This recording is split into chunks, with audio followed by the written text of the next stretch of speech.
राम मैं सब जग जानी, करऊं प्रणाम जोर जुग पानी। मंच में उपस्थित हमारे मानस के मनीषी विद्वान संतजन, चित्रकूट से पधारे हुए हमारे शिवनंदन जी महाराज, हमारे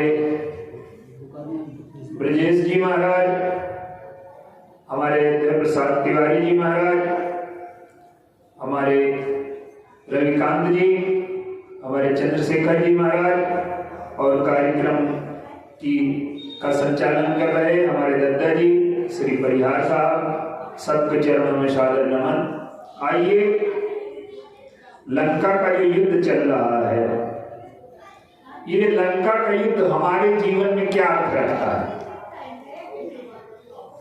लंका का अर्थ है हमारे जीवन के दुर्गुण। प्रत्येक व्यक्ति कुछ समय के लिए लंका में रहता है, कुछ समय के लिए अयोध्या में रहता है। जब हमारे मन में उदारता आती है, हमारे मन में त्याग आता है, हमारे मन में सेवा की भावना आती है, हमारे मन में कुछ दूसरों को देने की वृत्ति आती है, अपना सुख छोड़ करके दूसरे के सुख की हम चिंता करने लगते हैं, उस समय हम अयोध्या में रहते हैं। और जिस समय अपने स्वार्थ के लिए दूसरों को दुख पहुंचाने में हम संकोच नहीं करते, दूसरों के साथ बेईमानी करने में हम संकोच नहीं करते, दूसरों को कष्ट देने में संकोच नहीं करते, छल कपट करने में संकोच नहीं करते, उस समय हम लंका में रह रहे होते हैं। तो लंका के जो 4 दरवाजे हैं वो क्या हैं? लक्ष्मण जी की शक्ति पर थोड़ा सा बोलेंगे, लेकिन 4 दरवाजों का स्वरूप क्या है? लंका में हम कैसे प्रवेश करते हैं? ये पहली बार ऐसा हुआ है कि रावण के गढ़ पर आक्रमण हुआ है। दुर्गुण ज्यादातर हमारे जीवन में आक्रमण करते हैं और हम बचाव करते हैं। पूरे जीवन हमारे यही होता रहता है। दुर्गुण हावी होते हैं और सद्गुणों से हम किसी तरह बचा पाते हैं अपने जीवन को। लेकिन जब साधना की चरम स्थिति आती है तो सद्गुण आक्रमण करते हैं और दुर्गुण बचाव में आ जाते हैं। तो जब दुर्गुण बचाव में आ जाएं तो समझिए कि अब हमारी साधना चल रही है। अभी तो हम किसी तरह से काम चला रहे हैं अपने जीवन का। तो लंका के 4 दरवाजे कौन हैं? और 4 दरवाजों पर बैठने वाले 4 योद्धा हैं वहां। कौन? मेघनाद, देवांतक, अधिकार और महोदर, ये 4 योद्धा हैं। और इन 4 द्वारों को तोड़ने के लिए जिन 4 योद्धाओं को नियुक्त किया गया, भगवान राम कहते हैं कि लंका बांटे 4 द्वारा और के विधि लागहु करिए विचारा। और 4 जो योद्धा भगवान राम की ओर से लगाए गए, उनमें हनुमान जी हैं, अंगद हैं, नल हैं और नील हैं। अब थोड़ा सा इन पर विचार करिए कि 4 ये दरवाजे हैं क्या? लंका का पहला दरवाजा है भोग का, काम का। और काम का जो दरवाजा है वो पश्चिम की ओर है और उसका जो रक्षक है वो मेघनाद है। पश्चिम द्वार रहा बलवाना, मेघनाद कहां करे लड़ाई। तो जब जीवन में भोग की प्रवृत्ति अनियंत्रित हो जाती है, देखिए जीवन में भोग तो रहेगा, काम न रहेगा, भोग न रहेगा तो सृष्टि न चलेगी। लेकिन जब हमारी सृष्टि, जब हमारा भोग सीमा से अधिक जाने लगता है तो वो लंका का प्रवेश द्वार है भोग। और दूसरा जो दरवाजा है वो संरक्षण का है। जब भोग हमें चाहिए तो भोगों के लिए हमें चीजें इकट्ठी करनी पड़ेगी। तो पहला दरवाजा भोग का है और दूसरा दरवाजा संरक्षण का है। दूसरा दरवाजा संग्रह का है, संरक्षण का तीसरा दरवाजा। तो पहला दरवाजा भोग का और दूसरा दरवाजा संग्रह का। संग्रह का अर्थ है कि वस्तुएं हमें इकट्ठी करनी है, तो संग्रह करेंगे हम। और जब संग्रह हो जाएगा तो संग्रह कोई सामान्य चीज नहीं है। जब संग्रह हो जाता है व्यक्ति के जीवन में तो उसके संरक्षण की चिंता आ जाती है। एक मजदूर जो है रात में घर के बाहर सो सकता है, क्यों? कि उसके पास कोई संग्रह नहीं है। पर एक बड़ा आदमी घर के बाहर नहीं सो सकता, क्यों? कि उसका इतना ज्यादा संग्रह है कि उसी की चिंता में लगेगा संरक्षण की। तो संरक्षण का जो तीसरा दरवाजा है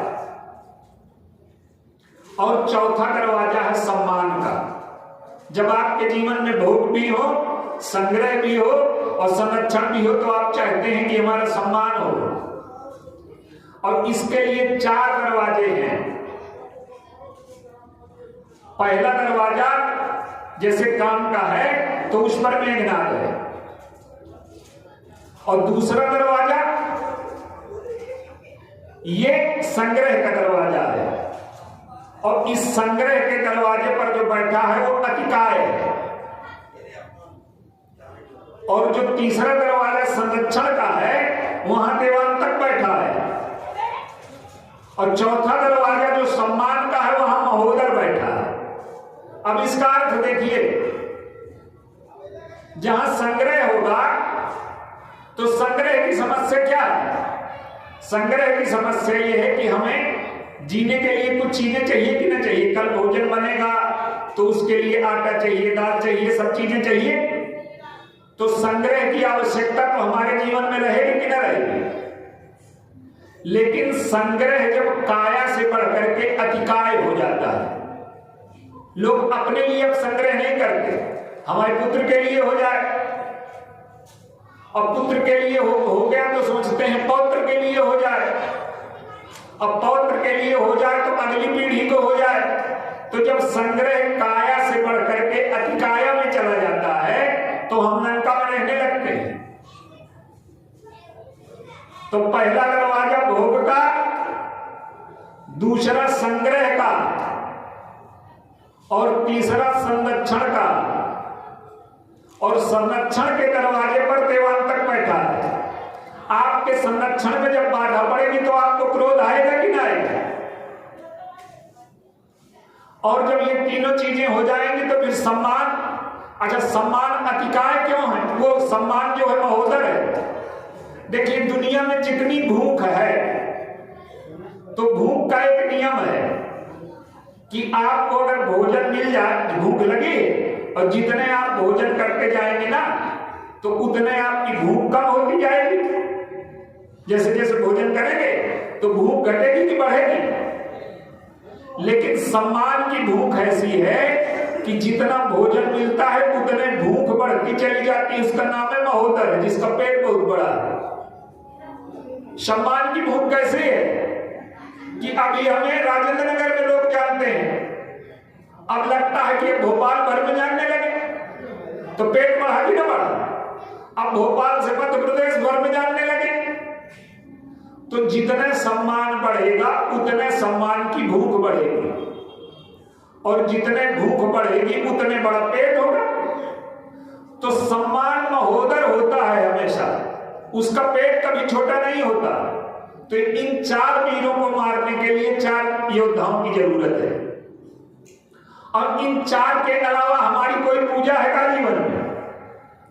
इन चारों की सेवा में लगे हैं। यही लंका के 4 दरवाजे हैं। अब आप देखिए, मेघनाद का जो दरवाजा है उसको तोड़ने के लिए हनुमान जी को भेजा गया। मेघनाद की मृत्यु हनुमान जी के हाथों से नहीं हुई, मेघनाद की मृत्यु होगी लक्ष्मण जी के हाथों से। ये थोड़ा विचित्र प्रश्न है, पर इस पर हम ज्यादा नहीं जाएंगे, अंत में लेंगे थोड़ा लक्ष्मण जी का। तो ब्रह्मचर्य, हनुमान जी बाल ब्रह्मचारी है ना, और मेघनाद अगर किसी से डरता है तो हनुमान जी से डरता है। क्योंकि जब वो अशोक वाटिका में युद्ध किया तो पहले क्या हुआ कि पहले जब उसने रथ लेकर के गया तो देखा कि ये बंदर तोड़ रहा है। जैसे जैसे युद्ध होता गया तो जितने मेघनाद आगे बढ़ता गया उतने नुकसान होता गया। अंत में मेघनाद ने ब्रह्मास्त्र उठा लिया। और ब्रह्मास्त्र आप जानते हैं क्या है? ब्रह्मास्त्र है काम। यही ब्रह्मास्त्र है जो सृष्टि को पैदा करता है। तो बाल ब्रह्मचारी हनुमान जी हैं। अगर ब्रह्मास्त्र को न स्वीकार करें, ब्रह्मास्त्र को नष्ट कर दें तो सृष्टि बचेगी क्या? काम खत्म हो जाएगा तो सृष्टि खत्म हो जाएगी।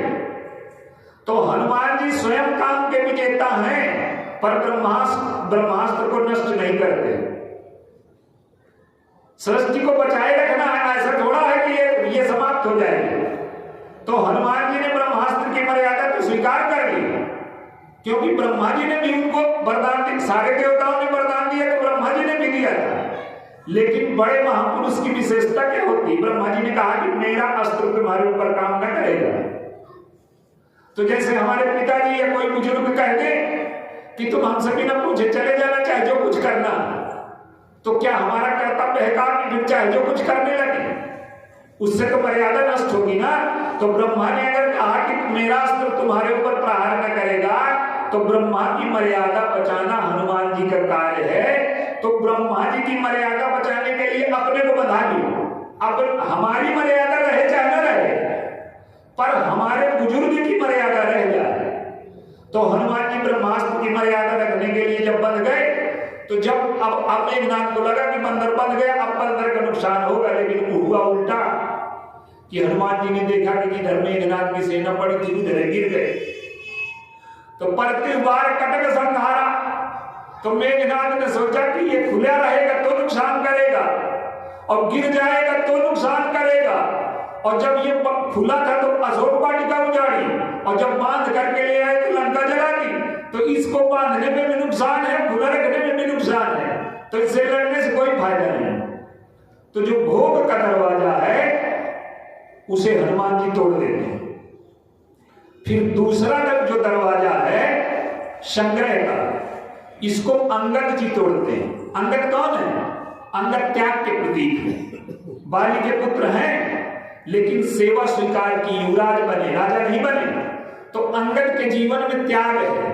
तो जिसके जीवन में त्याग होगा, त्याग का अर्थ नहीं कि हम संग्रह न करें, लेकिन त्याग का अर्थ यह है कि अपने लिए संग्रह करें, अपने पुत्र की चिंता करें, अपने नाती के लिए भी जोड़ जाए और 7 पीढ़ियों के लिए जोड़ जाए। ये संग्रह नहीं, ये मूर्खता है। तो जब संग्रह सीमा में रहता है और त्याग के साथ जुड़ा रहता है, तो अंगद जो है युवराज हैं, तो वो जुड़े हैं। तो त्याग भी हो जीवन में और संग्रह भी हो, तो संतुलन हो। तो त्याग के द्वारा संग्रह को सीमा में बांधा गया, संग्रह को खत्म नहीं किया गया। तो संग्रह पर विजय अंगद जी ने पाई। और फिर संरक्षण का दरवाजा है। संरक्षण माने का जब संग्रह होगा तो संरक्षण करना पड़ेगा कि नहीं करना पड़ेगा? तो संरक्षण के दरवाजे पर देवांतक बैठा है। देवांतक का अर्थ क्या है? आप देखिए, खूब सुंदर चेहरा हो, अगर क्रोध से भर जाए तो कुरूप हो जाएगा कि नहीं हो जाएगा? क्रोध से बड़ा देवांतक हमारे जीवन में कोई नहीं है। जीवन को क्रूप करके रख देता है क्रोध हमारा। एक दिन के लिए हमें क्रोध आया, पड़ोसी से हमारा झगड़ा हो गया और हमने गोली मार दी, तो 20 साल की सजा काट रहे हैं हम जेल में। तो अब जीवन क्रूप हो गया कि ना हो गया? जीवन का सौंदर्य चला गया कि ना चला गया? तो क्रोध से बड़ा देवांतक हमारे जीवन में कोई नहीं है। तो आपके जीवन में अगर क्रोध है तो आपके सद्गुणों को नष्ट करने वाला है, आपके चेहरे में कुरूपता लाने वाला है। तो देवांतक है क्रोध, और क्रोध को मिटाया किसने? नल ने। देखिए, हम कहानी पढ़ते हैं, हमारे शास्त्रों में जो लिखी है उसका अर्थ वर्थ नहीं जानते, कहानी पढ़े चले जाते हैं, बस हो गया। नल और नील दो बंदर हैं। तो ये क्या करते हैं कि ये पूजा जब ऋषि करते हैं ना, कहानियां तो बड़ी समझा करके बताई जाती हैं। तो वो क्या करते हैं कि जब ऋषि लोग पूजा करते हैं तो पूजा के जैसे गणेश जी हैं, हनुमान जी जो भी हैं, तो उनको जाकर के वो समुद्र में फेंक देते हैं। तो पूजा डूब जाती है, ऋषियों की पूजा डूब जाती है। और हम जितनी पूजा करते हैं तो हमारे जीवन में दो नल नील बैठे हैं, हमारी सब पूजा डूब रही है। और नल नील कौन है? कर्तृत्व और फलाकांक्षा। मैं पूजा करने वाला हूं, 10,000 का सामान लाया, रामायण करवाई, ये करवाया, तो मैं करने वाला हूं। ये जो हमारी पूजा के साथ लगा है, ये हमारी पूजा को डुबो देता है पानी में। तो नल और नील को श्राप मिल गया। ये कहानियां हैं। श्राप का अर्थ है कि कर्तृत्व और फलाकांक्षा जब तक हमारे जीवन में है तो पूजा हमारी डूब जाएगी। तो इनको श्राप मिल गया। श्राप मिलने का अर्थ है कि कर्तृत्व और फलाकांक्षा काहे में बदल गए? अकर्तृत्व और समर्पण में। तो जब कर्तृत्व अकर्तृत्व में बदल जाए, और अकर्तृत्व में बदलने का अर्थ यह है कि मैं पूजा करने वाला कौन हूं? भगवान का दिया सारा साधन है। फूल हमने खिलाए, देखा जो उसमें सुगंध आ रही। जो फूल हम चढ़ाते हैं वो फूल की सुगंध हमने बनाई थी क्या? उसमें जो सामान फूल पैदा हुआ हमने पैदा किया था। तो जितनी पूजा की सामग्री है वो हमारी बनाई है ना, सब भगवान की दी हुई है। तो भगवान की दी हुई वस्तु से हम भगवान की पूजा करते हैं। तो मेरा उसमें क्या है? तेरा तुझको सौंपिया, क्या लागे है मोल। तो जब हम पूजा ये समझ करके करेंगे कि ये जो वस्तुएं हैं, अगर भगवान इसको स्वीकार कर लेंगे तो ये वस्तुएं धन्य हो जाएंगी। ये मेरी नहीं है, ये सब भगवान की हैं। और अगर भगवान को अर्पित कर देंगे, देखिए जितनी भी वस्तुएं हमारे जीवन में है, तो अपनी पूजा में हम बड़ा सारी वस्तुओं का प्रयोग करते हैं कि नहीं करते? और भगवान की पूजा में कितनी वस्तुएं चढ़ाते हैं। तो हम ये सोचें कि जितनी वस्तुएं हमने भगवान की पूजा में चढ़ाई यही सार्थक हुई, और बाकी जो हमने भोगों में लगाया वो बेकार चली गई। तो हमारे जीवन से ये खत्म हो जाए कि मैंने पूजा की। तो जब हमारे जीवन में अकर्तृत्व आ जाएगा तो जो दरवाजा है वो टूट जाएगा। तो जो संरक्षण का दरवाजा है, जब मेरा कुछ है ही नहीं, संरक्षण की चिंता करे ऊपर वाला जिसका है, सब सामान तो उसी का है। हमको लगता है कि जमीन हमारे नाम है, पर जब हमारे नाम थी इसके पहले 1 करोड़ लोगों के नाम रह चुकी है, और बाद में 1 करोड़ लोगों के नाम और रहेगी। कोई हमारी है का? ये कुछ दिन के लिए है। तो जब हमारे जीवन में अकर्तृत्व आ जाए तो देवांतक हमारे जीवन से समाप्त हो जाए। और चौथा दरवाजा है महोदर का, सम्मान का। और जब हमारे जीवन में नील आ जाते हैं, नील कौन है? नील है जिनके जीवन में फलाकांक्षा नहीं, समर्पण है।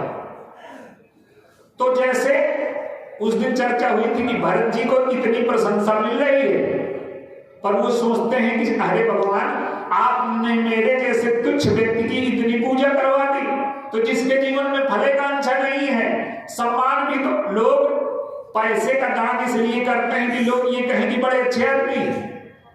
वो भी एक तरह का इन्वेस्टमेंट है। तो जो सम्मान, देखिए जीवन में जितने भी प्रकार के स्वाद हैं उनमें सबसे भयानक स्वाद है सम्मान का। एक महात्मा है, हमने अपने बचपन में देखा, आपको उदाहरण बताया, हमारे गुरुजी भी बताया करते थे कि एक महात्मा को निमंत्रण किया हमारे गुरुजी के पिताजी ने। तो महात्मा ने कहा कि यहीं दे जाओ, मैं जाकर नहीं किसी के घर। तो उन्होंने कहा कि नहीं महाराज, हमारे घर आइएगा। तो गुरुजी के पिताजी ने क्या किया कि बहुत बढ़िया कई तरह की खीर, खाना, अच्छा अच्छा भोजन बनवाया। तो महात्मा एक कमंडल लिए थे। तो जब आए तो उन्होंने कहा सब किसी कमंडल में भर दो। तो उन्होंने कहा कि महाराज हम लगाते तो अलग अलग खादों बनाने का क्या फायदा हुआ, एक लुत्ता हमने बनाया।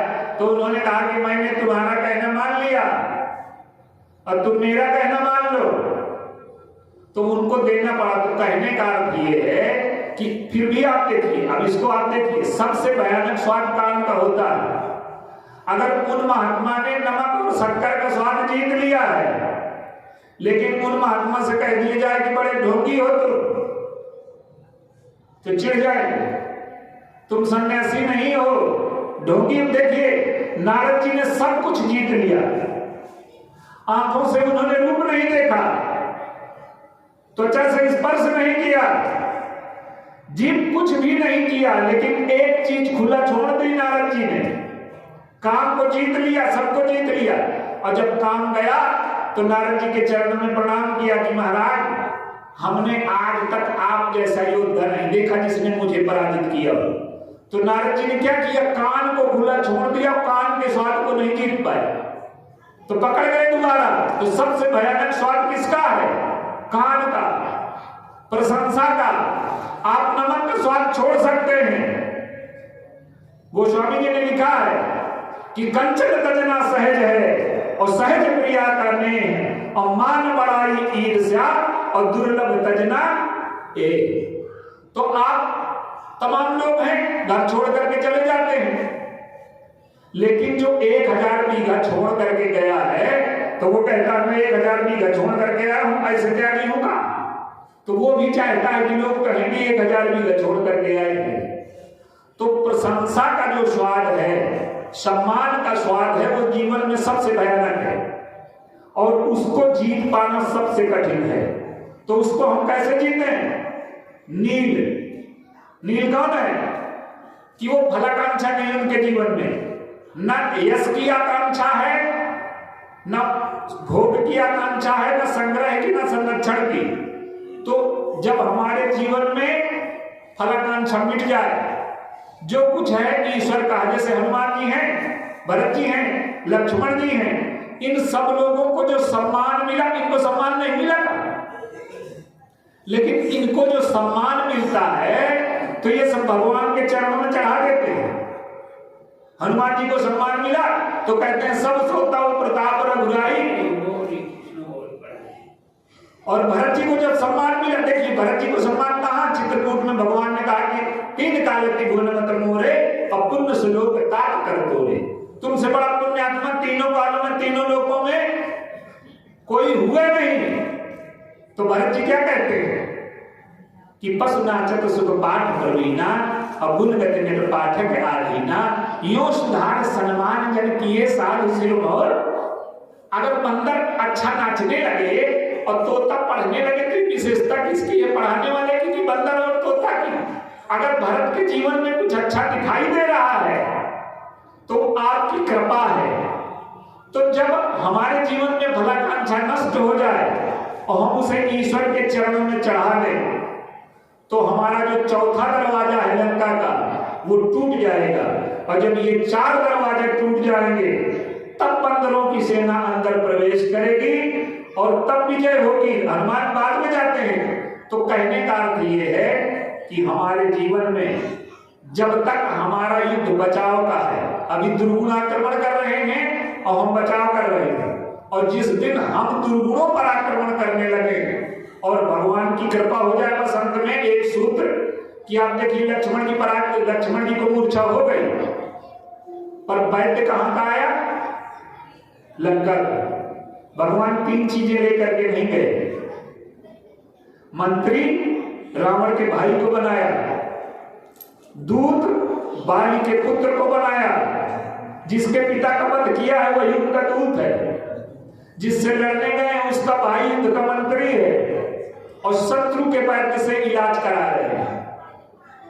लक्ष्मण जी हैं वैराग्य, और वैराग्य हमारे जीवन में तब जिंदा रहेगा जब शत्रु से भी हम अपने दोषों को सुनने को तैयार रहें। और ये चीजें अगर हमारे जीवन में आती हैं, ये लंका के युद्ध का अर्थ है। लंका का युद्ध ये नहीं कि कोई बहादुरी है, हमें अपने जीवन में दुर्गुणों को कैसे परास्त करना है, ये लंका का युद्ध है। और ये चीज अगर हम समझ लें तो हमारा जीवन दुर्गुणों से रिक्त हो जाएगा, हमारे जीवन में भक्ति आ जाएगी, भगवान आ जाएंगे, भक्त आ जाएंगे। बोलिए सियावर रामचंद्र की।